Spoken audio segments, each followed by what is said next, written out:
News channel కి స్వాగతం. విజయవంతం చేద్దాం బలవరంపురం అంబేద్కర్ కార్యక్రమాన్ని. జై భీమ్, జై భీమ్. కాపాడుకుందాం భారత రాజ్యాంగాన్ని, కాపాడుకుందాం భారత రాజ్యాంగాన్ని. జై భీమ్, జై భీమ్, జై భీమ్, జై భీమ్, జై భీమ్.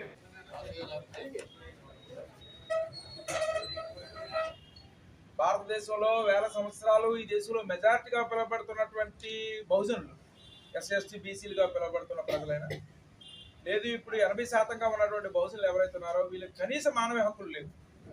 భూమంతా భూస్వాముల ఆధ్వర్యంలో ఉండేది. వనరులన్నీ కూడా ఒక 1%, 2% ప్రజల ఆధీనంలో మాత్రమే ఉండేవి. భారత రాజ్యాంగం రాకముందు 900 సంవత్సరాల నవాబుల పాలనలో కానీ 200 సంవత్సరాల బ్రిటిషర్స్ పాలనలో కానీ కనీసం చదువుకునే అవకాశాలు లేవు. ఏదైనా న్యాయం జరిగితే ఇప్పుడున్న వ్యవస్థలాగా పోలీస్ స్టేషన్ అని, చట్టం అని, న్యాయం అని ఇలాంటి పరిస్థితులు కూడా లేవు.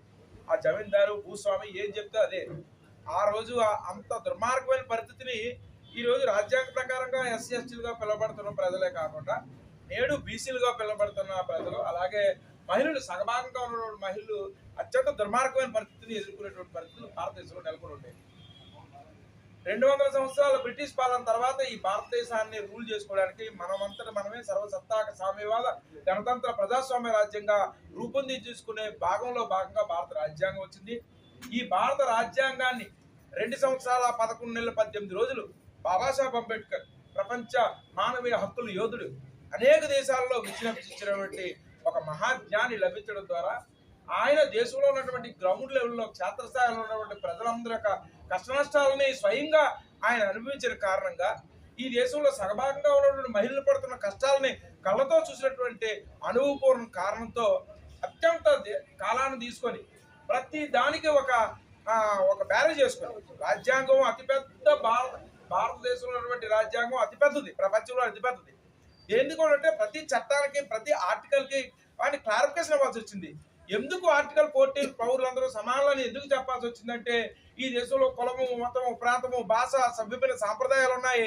దాని మీద అనేక రకాల ప్రజలు ఉన్నారు. కాబట్టి ఈ దేశంలో ప్రజలందరూ సమానులే అని ఆర్టికల్ 14 తీసుకురావాల్సి వచ్చింది.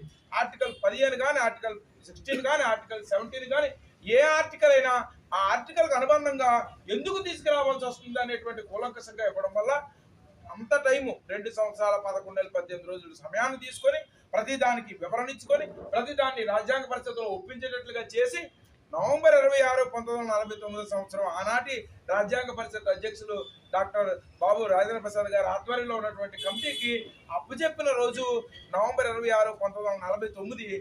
ఆ రోజున భారతదేశం కేంద్ర ప్రభుత్వం ఇప్పుడు స్పష్టంగా ఈ సంవత్సరం అన్ని పాఠశాలల్లో ఆ ఎస్ఏ రైటింగ్ కాంపిటీషన్స్ నిర్వహించమంటుంది, అన్ని సాంస్కృతిక కార్యక్రమాలు నిర్వహించమంటుంది, ప్రతి ఏరియాలో రన్ ఫర్ కాన్స్టిట్యూషన్ అనేటువంటి కార్యక్రమాలు నిర్వహించమని కేంద్ర ప్రభుత్వం ప్రకటన జీవో రిలీజ్ చేసింది. ఆ రోజు దేశం అంతా రాజ్యాంగ దినోత్సవం జరుపుకుంటుంది. అయితే భారతదేశంలోనే విశాఖ నగరం అతి పీస్ఫుల్ లవింగ్ సిటీ. ఇక్కడ ఉన్నటువంటి ప్రజలందరూ కూడా పీస్ లవింగ్ పీపుల్. మనమే మొదటిసారిగా 2015లో విశాఖ బీచ్ రోడ్లో అక్కడ రన్ ఫర్ అంబేద్కర్ అనే కార్యక్రమాన్ని ఎంత ప్రాముఖ్యత కలిగినటువంటి రాజ్యాంగ దినోత్సవం సబ్మిట్ చేసినటువంటి రాజ్యాంగ దినోత్సవాన్ని తీసుకొని 2015లో నవంబర్ 26వ తారీఖున మనం విశాఖ బీచ్ రోడ్లో జరిపాం. ఇది భారతదేశంలోనే మొట్టమొదటిసారిగా రాజ్యాంగ దినోత్సవాన్ని జరుపుకోవడంలో ఒక యాక్టివిటీ చేద్దామని ప్రభుత్వం ఈ సంవత్సరం లాస్ట్ ఇయర్ ప్రకటించింది.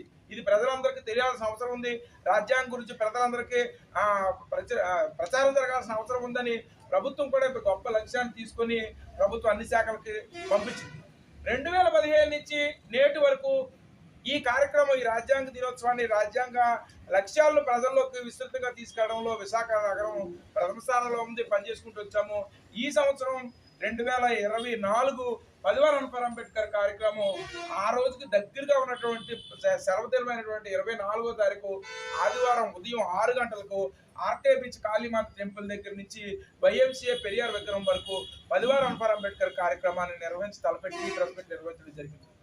ఈ ప్రెస్ మీట్ ద్వారా ఈ కార్యక్రమం ద్వారా ప్రజలందరికీ రాజ్యాంగం పట్ల అవగాహన కల్పించడం, రాజ్యాంగ మౌలిక సూత్రాల పట్ల అవగాహన కల్పించడం, చట్టం పట్ల అవగాహన కల్పించడం, పాలకుల యొక్క పనితీరు పట్ల అవగాహన కల్పించడం, ప్రజలలో రాజ్యాంగ పరిరక్షణ కావాల్సినటువంటి హక్కుల పట్ల పరిరక్షణ కల్పించే అవగాహన దిశగా ఈ రన్నాన్ని చేపట్టాము. ఇప్పుడు దేశ ప్రజలకి సామాజిక మాధ్యమం వచ్చినప్పుడు కూడా ఇంకా చట్టం మీద అవగాహన లేక, హక్కుల మీద అవగాహన లేక, వచ్చినటువంటి రాజ్యాంగం ఏం చెప్తుందనే దాని మీద అవగాహన లేక ఈ రోజు నేర ప్రవృత్తి కానీ సమాజంలో కొంచెం విభిన్నమైనటువంటి పరిస్థితులు కానీ ఏర్పడడానికి కారణం ఏంటంటే న్యాయ సూత్రాల పట్ల, చట్టాల పట్ల వాళ్ళకి సరైనటువంటి అవగాహన లేకపోవడం, రాజ్యాంగం పట్ల వాళ్ళకి సరైనటువంటి పూర్తి పరిజ్ఞానం లేకపోవడం అనేది ప్రధాన కారణం.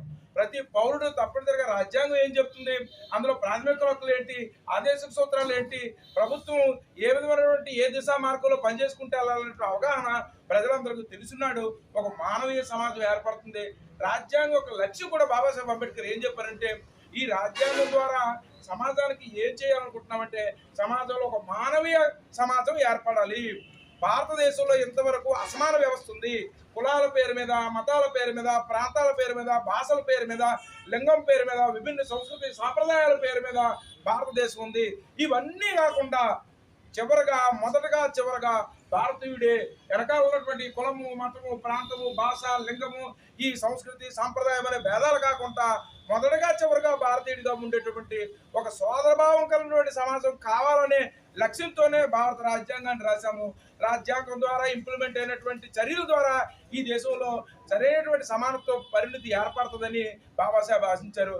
1950 జనవరి 26న రాజ్యాంగం ఇంప్లిమెంట్ అయింది. రాజ్యాంగ దినోత్సవం నాడు నేటికి 75 ఏళ్ల కాలంలో, వేల సంవత్సరాల పరిణామ క్రమంలో 75 కాలంలో భారతదేశంలో సమగ్రమైనటువంటి సమూలమైనటువంటి మార్పులు రాగలిగాయి. ఇంటికే పరిమితమైనటువంటి మహిళ ఈ దేశానికి ప్రధానమంత్రి కాగలిగింది. అలాగే ఈ కనీసం కడుపు నిండా అన్నం లేనటువంటి అనగారిన వెనుకబడినటువంటి కులాలు, ఎస్సీ, ఎస్టీ, బీసీ, మైనారిటీగా పిలువబడుతున్న కులాలు ఈ రోజు రాజ్యాధికారంలోనూ పాలనలోనూ భాగస్వామ్యం అవుతున్నారు. అయితే అక్కడితో ఆగిపోవడానికి లేదు. ఈ దేశంలో నిరంతరం ఇంకా మనువాద భావజాలం బుర్రల్లో చిక్కుడిపోయి ఉండి నేటి కూడా ఇంకా అట్రాసిటీలు జరుగుతూనే ఉన్నాయి. ఆ పరిస్థితి నుంచి రక్షించేది భారత రాజ్యాంగం. కాబట్టి భారత రాజ్యాంగం పట్ల అవగాహన కల్పించే దిశగా, ప్రజలందరి మధ్య ఒక స్నేహపూర్వక మానవీయ వాతావరణం తీసుకొచ్చే దిశగా ఈ రన్ ఫర్ అంబేద్కర్ కార్యక్రమాన్ని జరుపుతున్నాం. అయితే ఇందులో ప్రపంచంలోనే అతి సుందరమైనటువంటి నగరం విశాఖ నగరం, అలాగే ప్రపంచంలోనే అతి ప్రేమపూర్వకమైనటువంటి నగరం విశాఖ నగరం. ఈ నగరంలో ప్రజలు శాంతి కాముకులు, పీస్ లవింగ్ పీపుల్. ఎంత విశాల ప్రకృతి ఎంత శోభాయమానాన్ని ఇస్తుందో ఈ విశాఖ నగరంలో ఉన్న ప్రజలు కూడా అంత పీస్ లవింగ్ పీపుల్. వాళ్ళు కులానికి, మతానికి, ప్రాంతానికి అతీతంగా ఈ రన్లో పాల్గొని విజయవంతం చేస్తున్నారు. అలాగే 10వ రన్ ఫర్ అంబేద్కర్ కార్యక్రమాన్ని కూడా మీ అందరూ కూడా వాలంటీర్గా పాల్గొని ఈ కార్యక్రమాన్ని మనందరిది అని, ఇది కేవలం ఎస్సీలు, ఎస్టీలు, బీసీలుగా పిలువబడుతున్న ప్రజలది కాదు, ఇది రాజ్యాంగాన్ని గౌరవించుకునే ప్రజలందరిదని భావించి రేపు ఆదివారం 24 నవంబర్ ఆదివారం ఉదయం జరిగే రన్లో పాల్గొవాలని కోరుకుంటూ రవిచంద్ర వ్యవస్థాపకుడు భీమసేన బైజాల్. జై భీమ్.